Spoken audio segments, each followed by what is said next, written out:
बिस्मिल्लाहिर्रहमानिर्रहीम। रसूलुल्लाह सल्लल्लाहु अलैहि वआलिहि वसल्लम ने इरशाद फरमाया। हज़रत उमर रज़ी अल्लाह तआला अन्हो रसूलुल्लाह सल्लल्लाहु अलैहि वआलिहि वसल्लम का इरशाद नकल फरमाते हैं कि मैंने अपने रब से अपने बाद सहाबा के होने वाले इख्तलाफ के बारे में पूछा। अल्लाह ताला ने मेरे पास ये वही भेजी कि ए मोहम्मद सल्लल्लाहु अलैहि वसल्लम, आपके सहाबा मेरे नज़दीक आसमान के सितारों की मानद हैं। हर सितारे में नूर है, लेकिन बाज़ सितारे दूसरे सितारों से ज़्यादा रोशन हैं। जब सहाबा की किसी अमर के बारे में राय मुख्तलिफ हो जाए तो जो आदमी इनमें से किसी भी एक की राय पर अमल कर ले वो मेरे नज़दीक हिदायत पर है।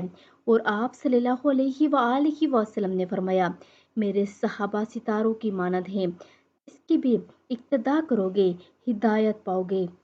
तो आप सब भी इस पर अमल करें और वीडियो को आगे लाजमी शेयर करें।